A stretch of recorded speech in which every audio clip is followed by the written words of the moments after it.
कमजोर पुत्र है जरा कानून नाल कोई रिश्ता नहीं रखना चाहता।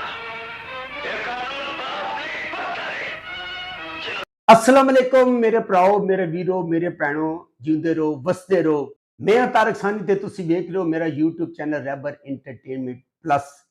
ते सुल्तान राय दी एक बड़ी ही जबरदस्त फिल्म ब्लैक एंड वाइट 2 दी लैके तुहाडी खिदमत विच हाज़र हो रहे हैं और तुहानू ये दसांगा कि उस दौर विच जिहड़े राइटर होंदे सन वो फिल्म दे नाल की जुल्म करदे सन और कहानी दे नाल वो कितना जुल्म करदे सन। और जिहड़ी फिल्म लैके मैं तुहाडी खिदमत विच हाज़र रहा उस फिल्म का नाम है गरम लहू। 11 मार्च 1988 बरोज़ जिमा रिलीज होने वाली एक black and white Punjabi film गरम लहू। इस फिल्म के अंदर सुल्तान राय ने बड़ा ही जबरदस्त काम किया है और इस फिल्म के अदाकार सुल्तान राय, नीलो, मुनव्वर सईद, चकोरी, औरंगजेब, इल्ताफ खान, चंगेजी, खालिस सी मोटा ते राज मुल्तानी।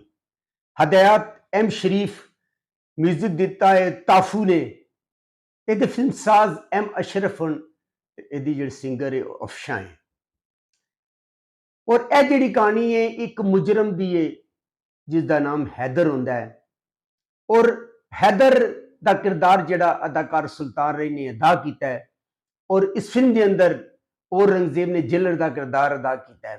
तेनू बेचैनी का दी मेरी बेचैनी प्राइस समझ सकता है नंबर तारा जवान पैर का जवान हैदर वो एक कत्ल करके जेल आया होंदा है और वो बार बार जेल तू नसण की कोशिश करता है और हर बार पकड़िया जाता है और जिहड़ा जेलर होंदा है औरंगजेब वो उसनू मुख्तलिफ सजावां दिंदा है पर जिहड़ा हैदर होंदा है और जेल तू नसण तू बाज नहीं आता।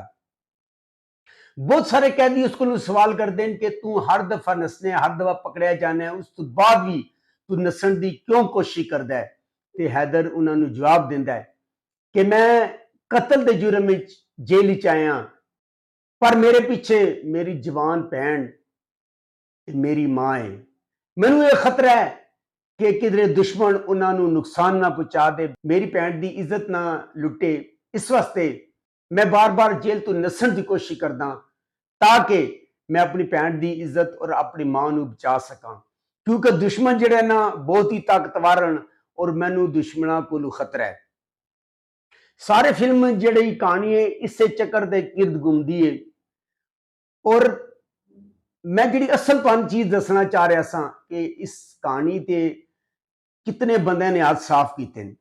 अगर तुसी हदायतकार हसन अस्करी की फिल्म देखी हो हीरा जिहड़ी बशीरा की कामयाबी तो बाद फौरन उन्होंने हीरा फिल्म बनाई सी, अगर तुसी यह फिल्म देखिए तो सेम कहानी है, सेम यानी कि कहानी है और राइटर ने कोई थोड़ी बहुत चेंजिंग की है, नाम इधर उधर किए।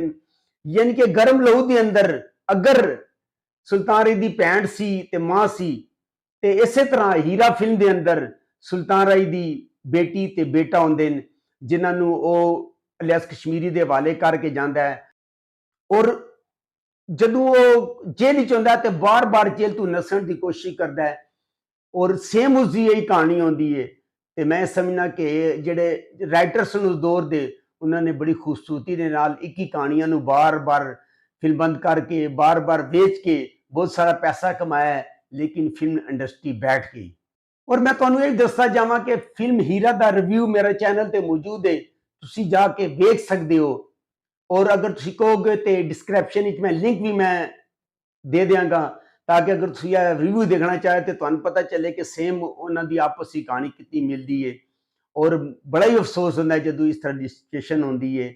दोनों फिल्मां जिहड़ा ना ब्लैक एंड वाइट दियां और मेरा ख्याल है 2-4-5 साल का वक्फा उत्ते तले हो गया या तो हीरा पहले बनी है या फिर गरम लहू पहले बनी है और दोनों तुसी डिफरेंस देख लो कि सेम कहानी है।